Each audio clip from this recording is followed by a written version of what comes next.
대한광통신이 지금 왜 극적인 수익성 반전의 서막에 서 있는지 그 핵심을 지금부터 파헤쳐 보겠습니다. 모든 이야기의 시작점은 바로 미국 시장입니다. 자, 모든 건 이 2배라는 숫자에서 시작합니다. 다른 시장도 아니고 바로 미국에서 광케이블 가격이 유럽 같은 곳보다 무려 2배나 높게 팔리고 있다는 사실.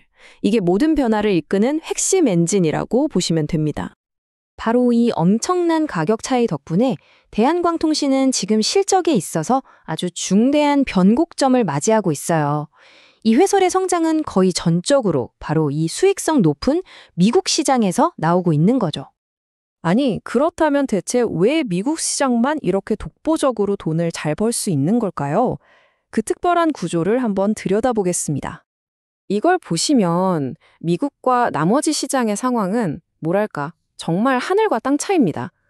미국은 중국 기업의 진입이 사실상 막혀 있고 수요는 탄탄하게 유지되는 말 그대로 온실 같은 시장이에요. 반면에 다른 글로벌 시장은 중국발 공급 과잉이라든 혹한 속에서 끊임없이 가격이 떨어지는 압박을 받고 있죠. 이런 미국 시장의 강세는 여러 요인이 딱 맞아 떨어지면서 만들어지고 있습니다.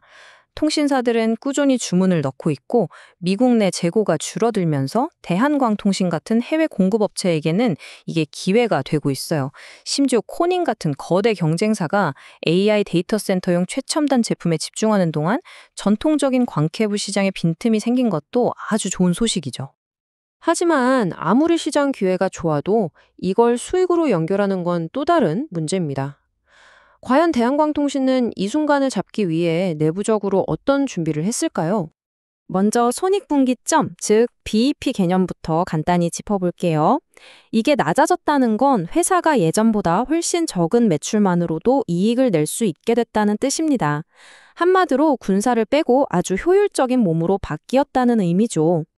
대한광통신은 작년에 정말 대규모 구조조정을 단행했는데요. 그 결과 월 매출 손익분기점을 100억 원이라는 아주 낮은 수준까지 끌어내리는데 성공했습니다. 이게 무슨 뜻이냐면요. 회사가 훨씬 가볍고 민첩한 선수로 거듭났다는 겁니다. 이제는 마진이 높은 미국 매출이 조금만 늘어나도 그 이익이 곧바로 회사 전체의 흑자로 연결될 수 있는 아주 강력한 수익 구조를 갖추게 된 거죠. 자, 이렇게 탄탄한 기반을 다진 대한광통신의 미래 성장을 이끌 동력은 과연 뭘까요? 우리가 주목해야 할 세 가지 핵심 요인이 있습니다.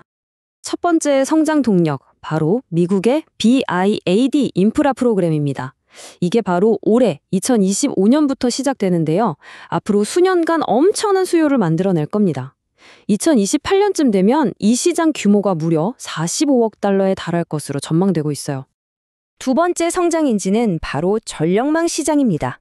요즘 AI 신재생 에너지 때문에 전 세계적으로 낡은 전력망을 현대화하려는 수요가 폭발하고 있거든요. 이게 대한광통신에게는 또 하나의 새로운 기회가 되고 있습니다. 대한광통신의 전략이 정말 똑똑한 게요. 미국 자회사인 인캡 아메리카 사업의 절반 이상이 바로 이 송전탑에 설치되는 특수 광케이블 OPGW에 집중되어 있습니다. 게다가 고객의 90%가 전력청 같은 전력 유틸리티 기업들이니 시장의 성장에 정확히 올라탄 셈이죠. 그리고 정말 중요한 세 번째 포인트, 수년간 적자를 내면서 회사 전체 실적에 부담을 줬던 바로 그 자회사, 인캡 아메리카가 드디어 턴어라운드 하고 있다는 점입니다. 올해 연간 손익분기점 달성을 목표로 하면서 이제는 성장의 발목을 잡는 존재가 아니라 함께 성장을 이끌어가는 동력이 될 준비를 마쳤습니다. 물론 리스크 없는 투자는 없겠죠. 이제 가장 큰 우려사항으로 꼽히는 미국의 관세 문제를 한번 살펴보겠습니다. 관세율이 5%포인트 오르면 수익성에 큰 타격이 있지 않을까 걱정되실 텐데요. 결론부터 말씀드리면 그 영향은 제한적일 것으로 보입니다. 회사는 이 인상분 대부분을 판매 가격에 반영할 계획이고요. 실제 이익률 감소는 2에서 3%포인트 수준에 그칠 전망입니다. 그러니까 결국 중요한 사실은 변하지 않는다는 겁니다. 관세 부담을 감안하더라도 미국 시장은 여전히 다른 곳과는 비교할 수 없는 압도적인 두 자릿수 영업이익률을 안겨주는 대체 불가능한 핵심 시장이라는 점이죠. 자, 그럼 정리해보겠습니다. 대한광통시는 고수익 매국 시장이라는 강력한 엔진을 달았고요. 구조조정을 통해 몸을 아주 가볍게 만들었습니다. 여기에 BID 프로그램, 전력망, 자회사 턴어라운드라는 미래 성장 동력까지 더해져서 강력한 시너지를 기대해 볼 수 있는 시점이라고 할 수 있겠습니다. 본 자료는 특정 종목 추천을 위한 것이 아닙니다. 따라서 투자 판단에 직접적인 근거 자료로 적합하지 않을 수 있습니다. 모든 투자의 최종 판단과 책임은 투자자 본인에게 있음을 알려드립니다. 마지막으로 이 질문을 한번 던져보면서 마무리하겠습니다.